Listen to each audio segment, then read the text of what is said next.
Tonight, on Legislative Review. A highly debated bill on firearm permits clears the Senate.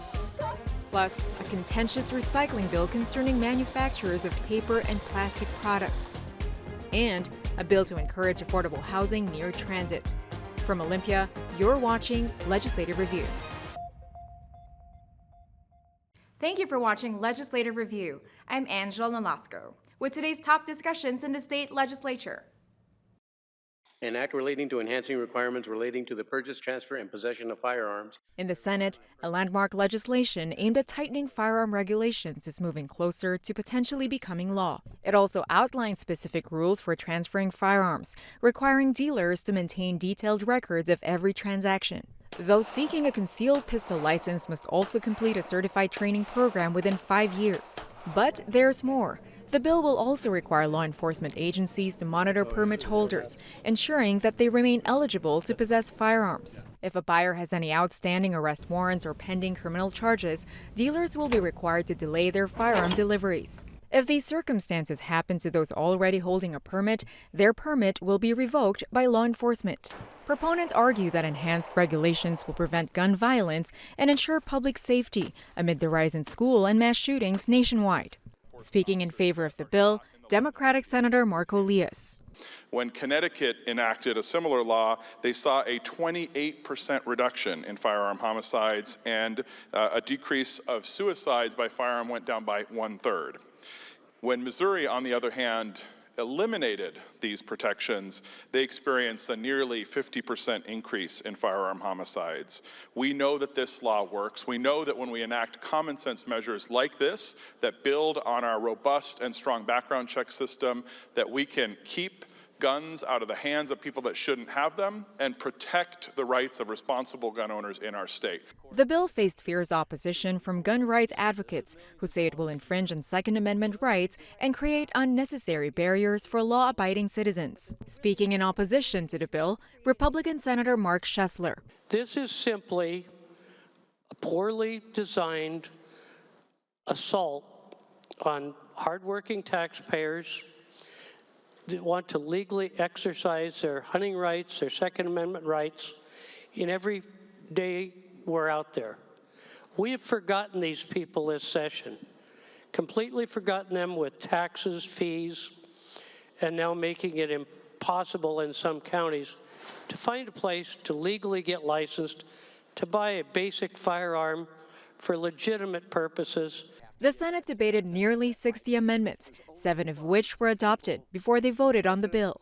There are 29 ayes, 19 nays, 1 excused.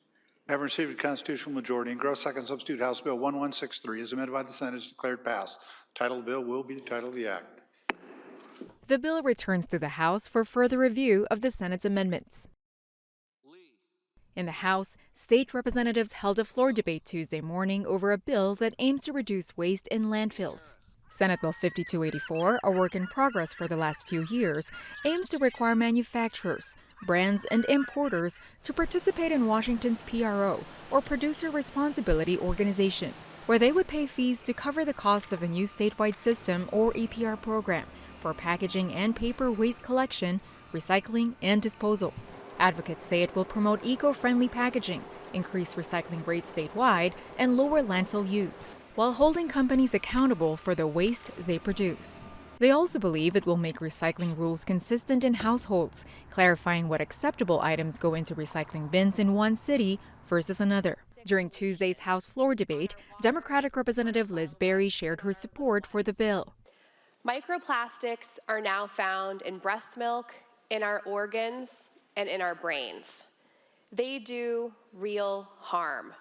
And what do you do when your house is flooding? You turn off the tap. Our homes are being flooded with plastics, and this bill turns off that tap.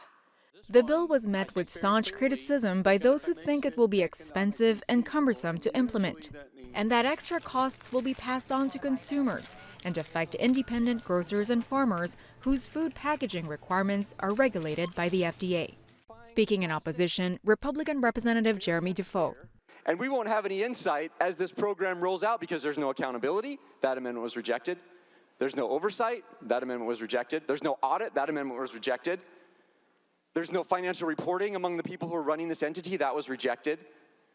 Madam Speaker, this is a tax on the people of Washington State that they will experience every time they purchase a product in this state. That's what this is about. That's what this does. Vote no. The Senate took a floor vote. Madam Speaker, there are 51 yeas, 45 nays, 2 excused. Having received a constitutional majority, engrossed second substitute Senate Bill 5284 is declared passed. As amended by the House, is declared passed. The bill heads back to the Senate for further consideration. An act relating to the property tax exemptions for new and rehabilitated multiple unit dwellings in urban centers. A proposed measure debated on the Senate floor Tuesday could influence how affordable housing is built in Washington. House Bill 1494 aims to update the state's Multifamily Property Tax Exemption program, or MFTE, making it easier for cities and counties to offer tax breaks to developers if they include affordable housing near transit lines. It also seeks to tighten anti-displacement protections, improve oversight, and let local governments impose scaled penalties when landlords break affordability rules. Supporters see it as a practical step to increasing the housing supply without new taxes. However, opponents argue it could shift costs to other property owners. In a nutshell, only the residential portion of the building's improvements, not land value, are exempt. That's the cost of new construction, rehab, or conversion. Not the full property tax bill, just the part based on the new housing value. For example, if a developer builds a $10 million apartment project and $8 million of that goes to residential improvements, with MFTE, they avoid taxes on the $8 million portion for up to 20 years. In Washington, that could mean $80,000 to $120,000 in annual tax savings, depending on local rates. Over 20 years, that's potentially $1.6 million to $2.4 million in savings. Speaking in favor, Democratic Senator Derek Stanford. The multifamily tax exemption program has been used to help create tens of thousands of housing units, including affordable housing. The bill before us implements recommendations from a legislative study, expands the program, makes some technical clarifications as well. So I think this is a good thing to help out with housing. Sharing his opposition, Republican Senator Chris Gildon. We also like the multifamily tax exemption for the most part. However, this particular bill is not quite as targeted as most of us would like. And it also represents a tax shift, which I personally don't agree with, because in this case, it's indeterminate. However, there is general support for the multifamily tax exemption, but I will be voting no today. Thank you.